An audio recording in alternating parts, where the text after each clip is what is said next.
E agora a gente começa essa edição agora atualizando vocês do andamento da investigação sobre o caso do desaparecimento do indigenista Bruno Araújo Pereira e também do jornalista Dom Phillips. Está aqui, olha, esse aqui é o nosso telão, a gente atualizando então essas investigações do Bruno Pereira e Dom Phillips.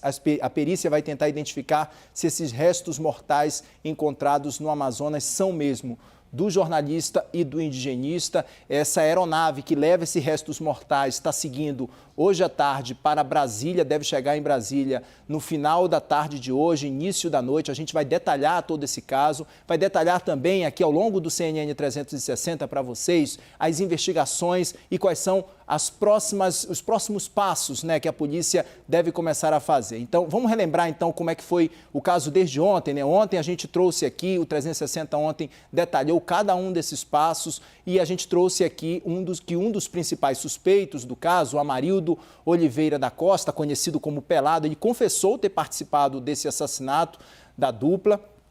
E ele apontou que o local, inclusive, onde ele havia enterrado esses corpos e confirmou aos agentes que esses corpos eles teriam sido esquartejados e incinerados.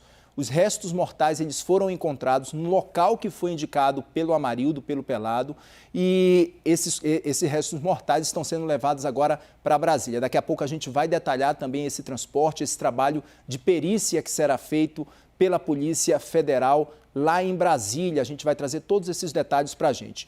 Eu fui a campo também hoje para entender quais são os próximos passos dessa investigação, né? A gente vai detalhar agora para vocês, porque eu conversei com fontes ali da Polícia Federal que me disseram que hoje os policiais voltaram ao local do crime, onde também foi deixado ali o barco onde Bruno e Dom Phillips estavam, né? Esse barco ele foi escondido pelos criminosos. Ontem, em entrevista coletiva, o delegado responsável pelo caso da Polícia Federal falou isso, né? E a polícia fez então já a plotagem desse local, onde Amarildo teria deixado essa embarcação, e as equipes seguem agora, então, para esse trabalho. Eles precisam içar esse barco. Esse local ele já foi plotado, como eu disse, pela polícia, né? A polícia já sabe onde é que está, só que há uma grande dificuldade. As fontes com quem eu conversei me explicaram exatamente isso, que há uma grande dificuldade para que esse trabalho seja feito e seja concretizado com sucesso. Por quê? Porque essa é uma região onde a correnteza atrapalha muito nas buscas. Então,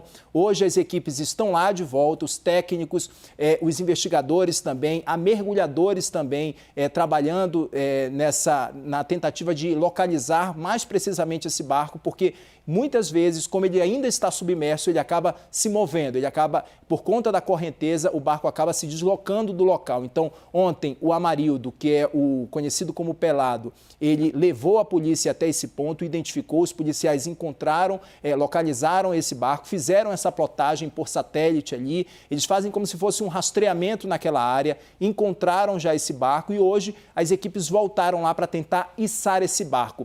Esse barco é o barco onde estava Dom Phillips e também onde estava Bruno Araújo. É uma peça super importante nesse quebra-cabeça que a polícia está montando agora para tentar entender melhor o que foi que aconteceu, montar esse quebra-cabeça do crime. O que eu apurei também? Que a Polícia Federal está trabalhando com pelo menos 3 linhas de investigação. Edu, a gente pode ir para cá, para a câmera 2, porque a gente tem um telão, inclusive, detalhando quais são as linhas de investigação hoje que a Polícia Federal está trabalhando. Eu conversei com fontes ali da Polícia Federal que estão acompanhando essas investigações.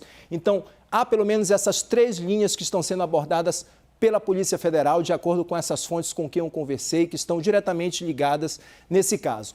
A primeira hipótese que está sendo levantada é de que esse crime teve um suposto mandante. Sim, teve um mandante. Essa é a primeira linha que a Polícia Federal está trabalhando e há outras 2 linhas, pelo menos, que a polícia também está trabalhando. Essas 2 linhas de investigação, elas estão baseadas bastante no depoimento que foi dado pelo Amarildo.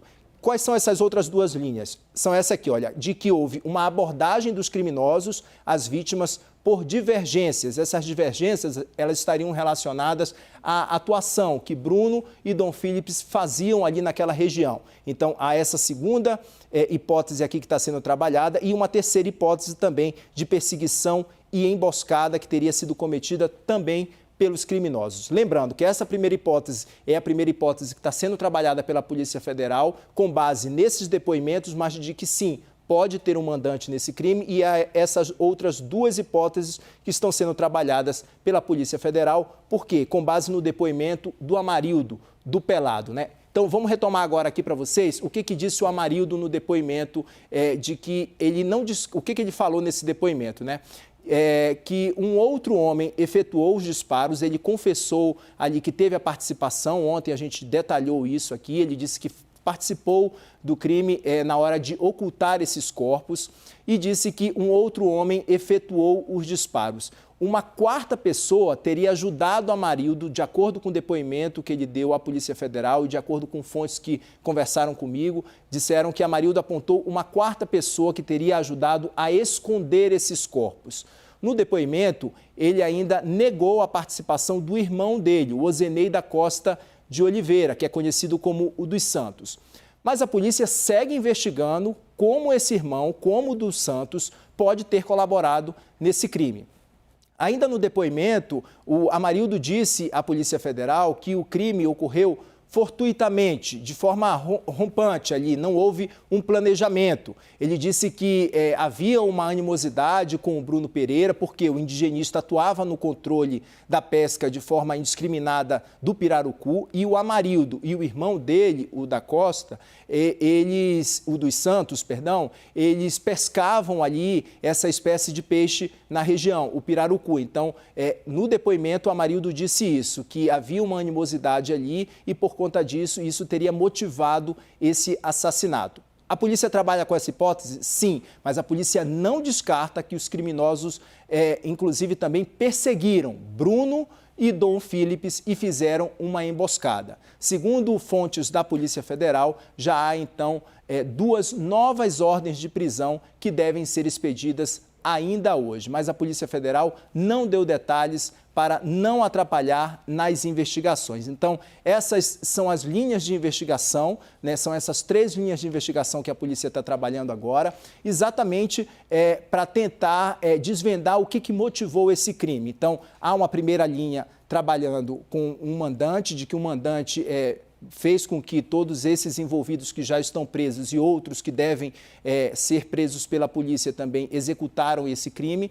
Há essas outras 2 linhas de investigação que a polícia trabalha com base nos depoimentos que foram colhidos pelo Amarildo, o Pelado, que é a pessoa que tem contribuído bastante nessas investigações, né? E a gente vai lembrar hoje, então, o que aconteceu. Após o Amarildo ontem ele já fez uma reconstituição do crime, no momento em que os policiais levaram ele até o local, ele já contou alguns detalhes para os policiais sobre esse crime. Começou a fazer essa reconstituição. Não está descartado, inclusive, que a polícia refaça esse trajeto e refaça uma reconstituição desse crime. Então, com base nisso, o Amarildo apontou onde ele enterrou esses corpos das 2 vítimas, tanto do Dom Philips como também do indigenista Bruno Araújo Pereira. A polícia localizou esses corpos, esses restos mortais, eles foram encontrados e aí hoje eles foram levados para Tabatinga, que é uma região que fica próxima ali de Manaus. Hoje, então, o avião saiu de Manaus e seguiu para Tabatinga, para pegar esses restos mortais e levar esses restos mortais para Brasília. Tem uma possibilidade dessa aeronave fazer uma parada na cidade de Vilhena, que fica em Rondônia, para um eventual abastecimento. Mas qual é o trajeto que a aeronave vai fazer? Então, ela saiu de Manaus ela seguiu para Tabatinga, né? Pegou esses corpos, esses restos mortais que estão ali, pode parar numa outra cidade para fazer um abastecimento, isso aí a tripulação vai avaliar ao longo desse trajeto e aí a expectativa é de que essa aeronave então chegue a Brasília no fim da tarde de hoje ou no máximo no começo da noite de hoje.